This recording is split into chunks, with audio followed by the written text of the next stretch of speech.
السلام علیکم ورحمۃ اللہ وبرکاتہ۔ الحمدللہ رب العالمین والصلاة والسلام علی سید المرسلین وعلی آلہ واصحابہ اجمعین۔ اعتکاف کی کچھ اہم باتیں مردوں اور عورتوں کے لیے۔ مسجد میں اللہ تبارک و تعالی کے لیے نیت کے ساتھ ٹھہرنا اعتکاف ہے۔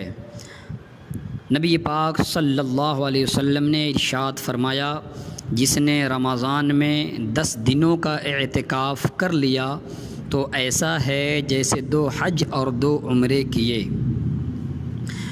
اس کے لیے شرط یہ ہے کہ مسلمان ہو، عاقل ہو اور جنابت سے پاک ہو۔ اگر عورت گھر میں اعتکاف کر رہی ہے تو اسے بھی جنابت اور حیض و نفاس سے پاک ہونا شرط ہے۔ بالغ ہونے کی شرط نہیں ہے، بلکہ نابالغ جو تمیز رکھتا ہو اگر اعتکاف کی نیت سے مسجد میں ٹھہرے تو یہ اعتکاف صحیح ہے۔ اعتکاف کی 3 قسمیں ہیں، ان میں سے ایک سنت مؤکدہ کفایہ ہے، جو رمضان کے پورے عشرۂ اخیرہ میں یعنی آخر کے 10 دن میں اعتکاف کیا جائے، یعنی 20ویں رمضان کو سورج ڈوبتے وقت اعتکاف کی نیت سے مسجد میں موجود ہو اور 30ویں کے غروب کے بعد یا 29 کو چاند ہونے کے بعد نکلے۔ اگر 20ویں تاریخ کو مغرب کی نماز کے بعد اعتکاف کی نیت کی تو سنت مؤکدہ ادا نہ ہوئی۔ اگر اس اعتکاف کو سب چھوڑ دیں تو سب پکڑے جائیں، اور اگر ایک نے بھی کر لیا تو سب کے طرف سے کافی ہوگا۔ معتکف یعنی اعتکاف کرنے والے کو مسجد سے نکلنے کے 2 عذر ہیں۔ ایک طبعی حاجت جو مسجد میں پوری نہ ہو سکے، جیسے پاخانہ، پیشاب، استنجا، وضو، اور اگر غسل کی ضرورت ہو تو غسل، مگر غسل اور وضو میں یہ شرط ہے کہ مسجد میں نہ ہو سکیں، یعنی کوئی ایسی چیز نہ ہو جس میں وضو اور غسل کا پانی لے سکے۔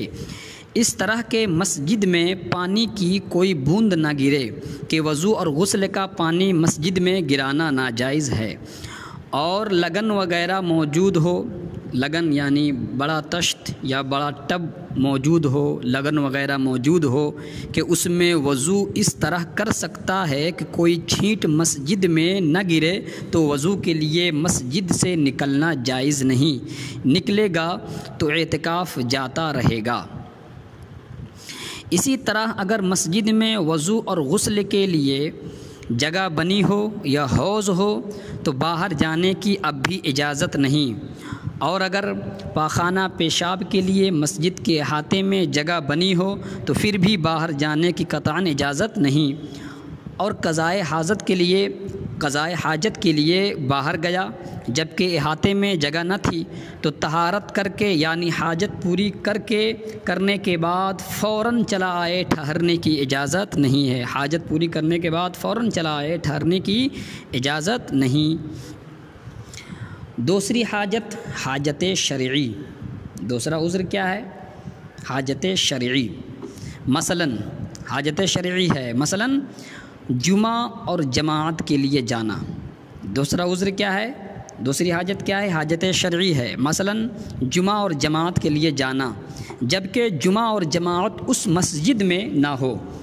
معتکف مسجد ہی میں کھائے، پیے، سوئے، ان امور کے لیے، ان کاموں کے لیے مسجد سے باہر ہوگا تو اعتکاف جاتا رہے گا۔ معتکف اگر چپ رہنے کو ثواب کی بات سمجھے تو یہ مکروہ تحریمی ہے۔ کتنے ایسے لوگ ہیں معتکف حضرات کہ مسجد میں خاموش رہنے کو ثواب سمجھتے ہیں، ایسا نہیں۔ معتکف اگر چپ رہنے کو ثواب کی بات سمجھے تو یہ مکروہ تحریمی ہے، اور اگر چپ رہنا ثواب کی بات سمجھ کر نہ ہو تو حرج نہیں، اور بری بات سے چپ رہا تو یہ مکروہ بھی نہیں۔